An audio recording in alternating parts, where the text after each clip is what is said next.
bola tishi o'zi qachon chiqadi, bola tish chiqqanda isitma qiladimi, ichib ketadimi, isitma qilishi, yo'tal bo'lishi hammasi O'zbekistonda qaynanalarda yoki qo'shnilarda tish chiqayotgandir deb ko'p baholashadi. O'zi tish chiqishdan oldin bolada qanaqa o'zgarishlar bo'ladi, tish chiqayotganda qanaqa yordam berish kerak bolaga, buni jarayonni qanaqa qilib yengillashtirish uchun o'tkazsak bo'ladi. Bu jarayon ona va bola uchun komfort yaratib berish uchun nimalar qilish kerak?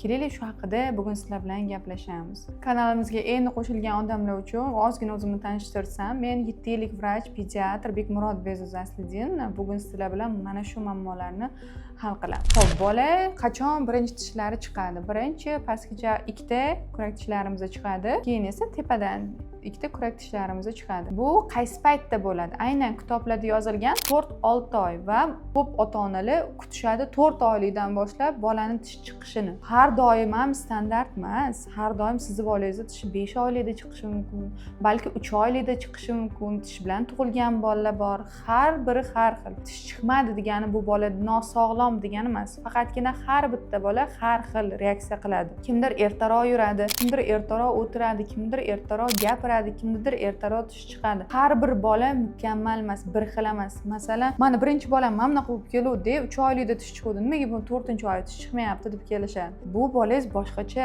bu bolangiz birinchi farzandingiz, bu boshqa odam. Bu o'zi boshqa odam, boshqa shaxs sifatida qabul qilishingiz kerak.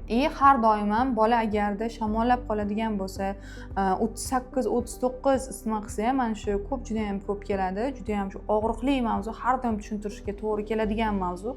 6-7 oylik bo'ladimi, 7-8 mana tish chiqadigan 1 yoshgacha, 1,5 yoshgacha paytda isitma chiqishi, yo'talishi, tomog'ini yiringlashi, stomatit toshi, ichib ketishi ota-ona hammasini tish bilan bog'laydi. Nimagadir bizning klinikada shunaqa. Hamma narsaga bechora tish aybdor bo'laveradi. To'g'ri tushuntiraman. Yo'q, bu virus, bakterialniy proses, tishiga aloqasi yo'q.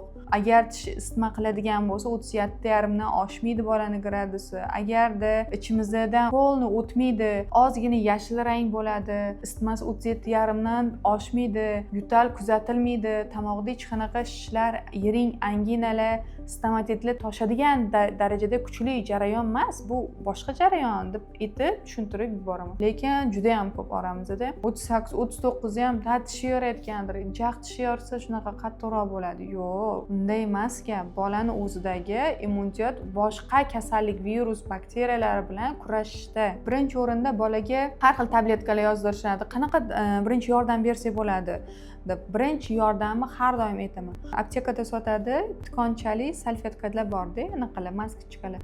Ularni ozgina muzlatib yoki o'zini qo'yib, bolaga massaj qilsanglar juda ham yaxshi yordam beradi. Har xil gellarimiz bor. Ajimetrel, Halisal, Kamistat, har xil gellarimiz bor. Bular milklarimizga surilganda muzlatib, qitishlarni, bezotalini oldini oladi. Antigistaminlar bolaga juda ham yaxshi ta'sir qiladi. Bolaga tish chiqmayapti deb o'z boshimchalik bilan kalsiy berish bu juda ham noto'g'ri. Bolaga noto'g'ri berilgan kalsiy tishini chiqarib beradi, rostdan tishini chiqarib beradi, lekin buyuragida tuz tosh yig'ishi mumkin-da. Bu juda ham noto'g'ri. Avval hammasini tekshirib, keyin bergani ma'qul deb hisoblayman. Birinchi yordamni albatta ota-ona o'zi uyda ko'rsatadi. Unaqa ko'p narsa talab qilinmaydi tish chiqqanda. Kelgan tishlarimiz chiqib bo'ldi, 2 yoshli bolamiz kelishadi, tishlarimiz qurityapti. Bu nimadan bo'lishi mumkin? Bu ko'p shirinlikdan yeb yegan bo'lishi mumkin-da. Shuni hisobiga o'zi so'rasangiz, bola haftasiga bitta 2ta shirinlik yeydi. Men har kuni 24 ga shirinlik cho'pa-cho'pisida yeydigan bolani ham tish karies bo'lib qurtlab ketmaydi. Buning sababi onani homiladorlik vaqtida tish murtaklari shakllanayotgan vaqtda o'tkazgan virus, bakterialniy proseslarning hisobiga bo'ladi. Shuni hisobiga bolada tishi bilan muammo bo'ladi va bu tishlari hisoblanib bular tushib ketadi.